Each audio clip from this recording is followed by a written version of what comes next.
Hello, this is Rick Mascaro, Executive Director at Lakeshore Center for the Arts in Westfield, New York. Welcome to our Reader's Theater presentations of the 20 semifinal plays of our Juicebox One-Act Play Competition. Over the past 10 months, the competition has narrowed from approximately 200 entries to the following 20 semifinalist plays, including 10 comedies and 10 dramas.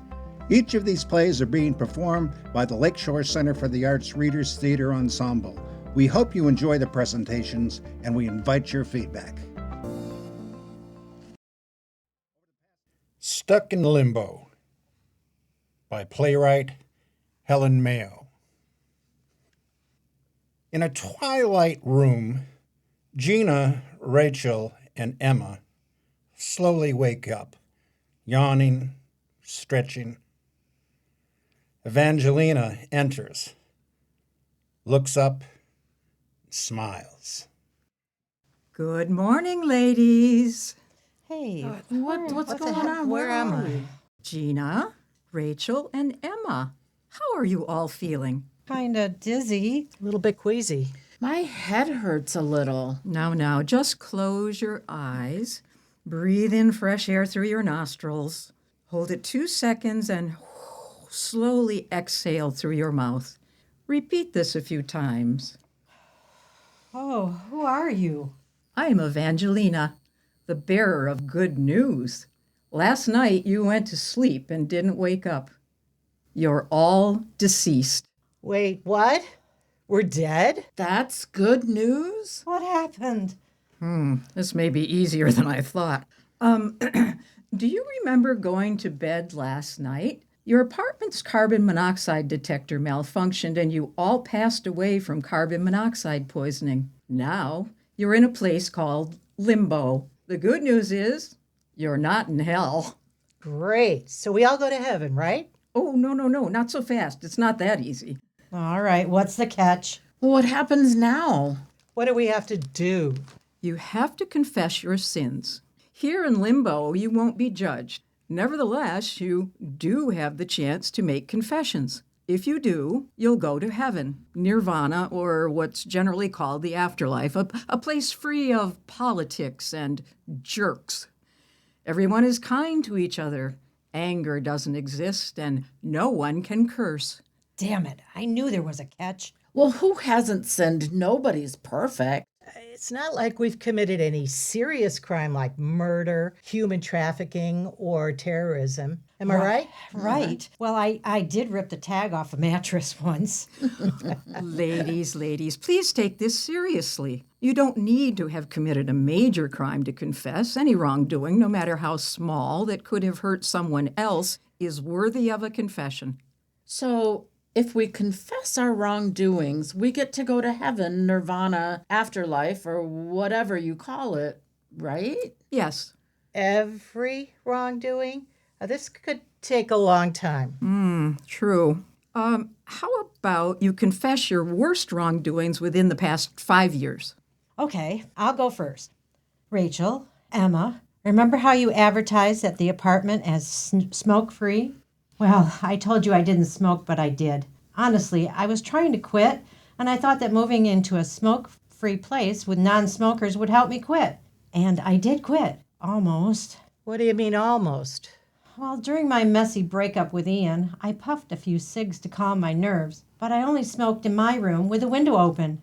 No wonder I kept smelling lavender. I thought it was aromatherapy, not a cover-up.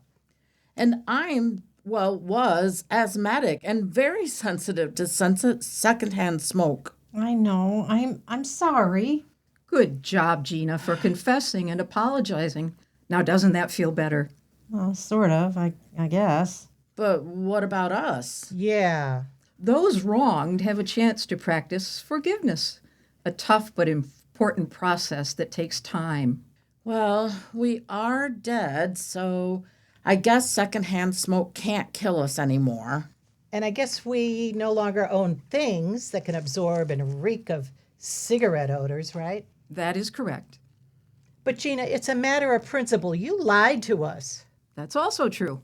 Confessions clear the air, but stir up resentment. Both the courage to confess and the strength to forgive are all part of staying out of hell. Who's next? I confess that whenever I bought clothes, I kept their tags on in case I wanted to return or resell them. I noticed your clothes still had tags on whenever I looked through your closet.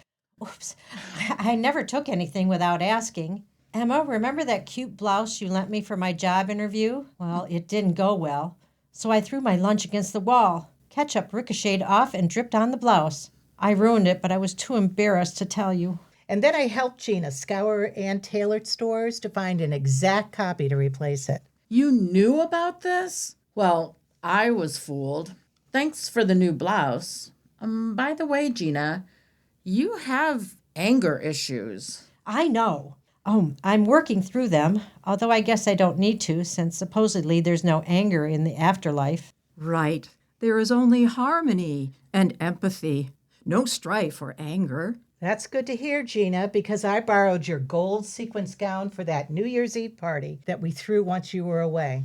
You wore my couture piece without asking? Yes, but I was really careful not to spill anything on it. No wonder the gown was missing sequins and the back seam was ripped at the butt. I'm so sorry. It's okay. I guess I don't need that dress anymore. Indeed, you don't. Everyone in the afterlife exists in spirit form only, so there's no need for clothing. I have another confession to make. I kept a secret stash of chocolates in my room so I wouldn't have to share them. Emma, I know. I found them in your closet each time I was in there and always snagged a few pieces. Rachel, I also ate your food whenever you weren't looking.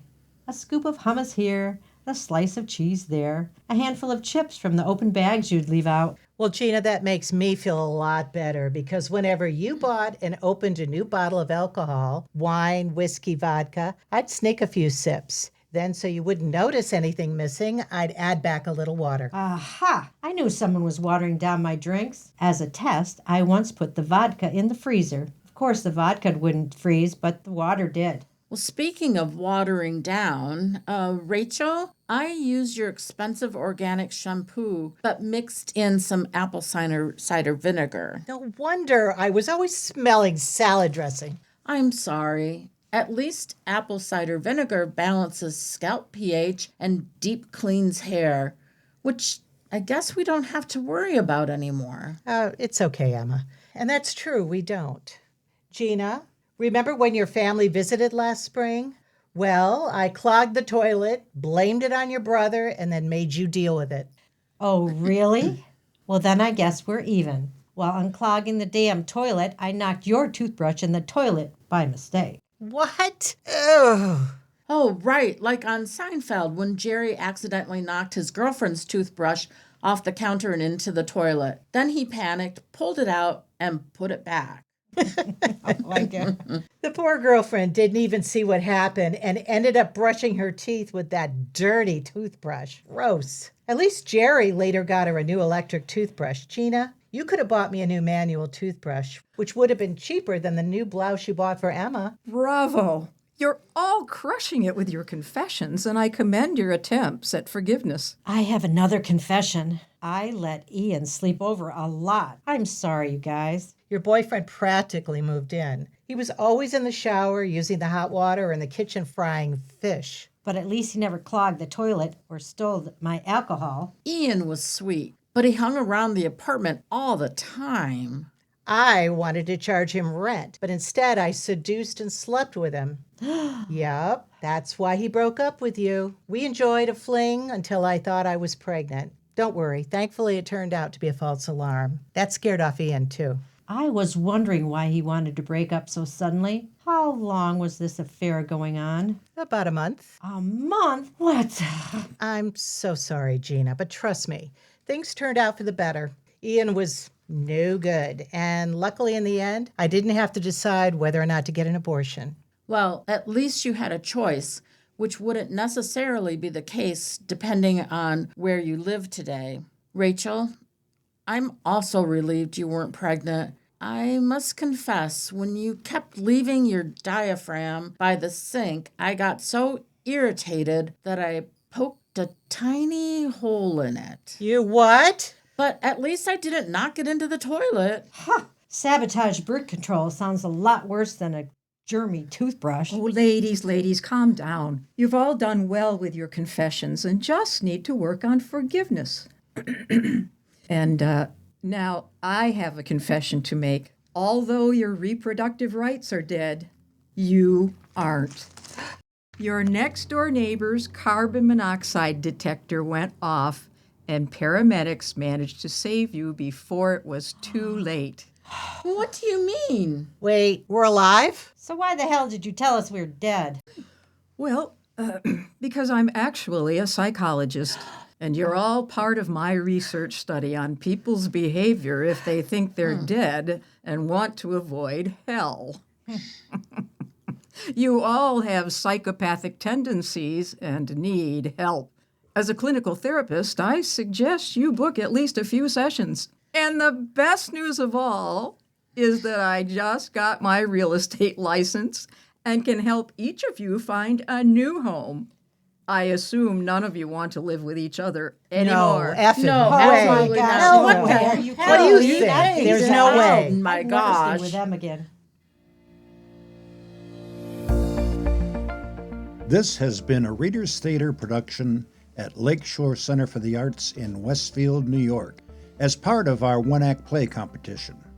Visit our site at lakeshorecenterforthearts.com for additional information.